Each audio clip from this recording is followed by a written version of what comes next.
Mr. Arun, distinguished panelists, ladies and gentlemen, before I come to the market part of it, to start with the topic, investing in New India. Well, this obviously has two parts. The first part is, what kind of New India are we looking for? The Ministry of Urban Development grappled with this issue when it was trying to define smart cities. And finally, the Honorable Minister of that ministry said, we have to make our cities livable. That is one part of it. The other part is the rural areas. What kind of rural area development are we looking at? And livability in the city would essentially mean at least I get clean air. I can drink water from the tap.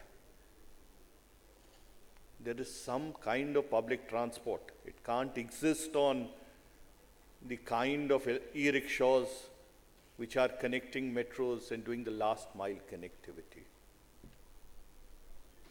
Coming to the other part, investment. Now, investment requires faith. It requires certainty of policy. For that, you need institutions, robust institutions. Three things make a country great: education, discipline, and organization.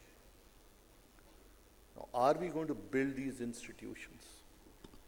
If we have robust institutions, the issues of governance are handled.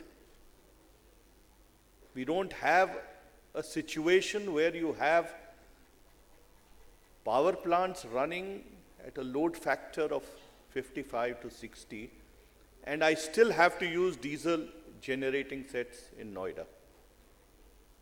You have about 75 gigawatts of diesel generating power when your power plants are running at actually 55%. If you knock that off, your rupee will stabilize differently.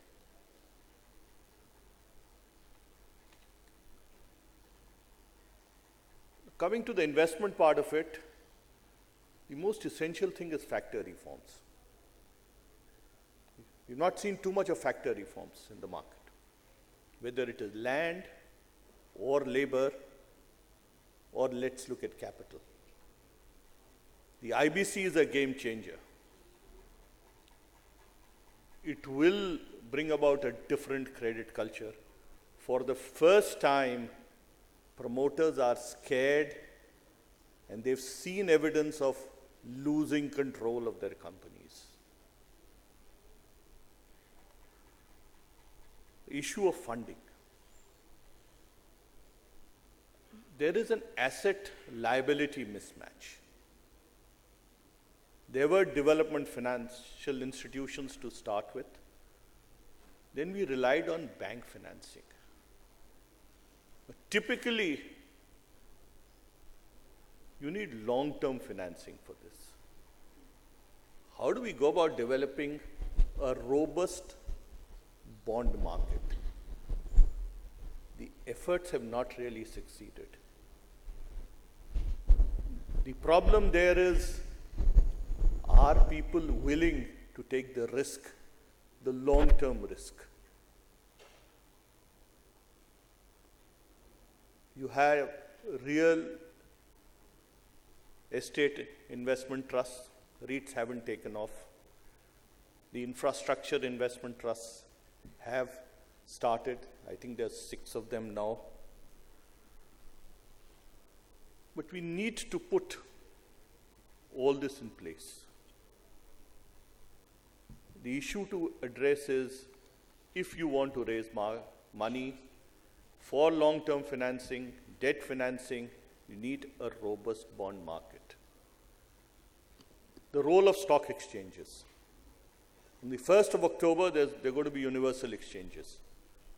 All exchanges can deal in commodities, equities, currency, whatever you want to do.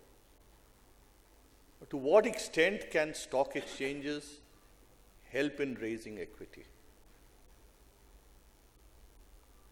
And once again, the issues of what kind of management that you're looking for.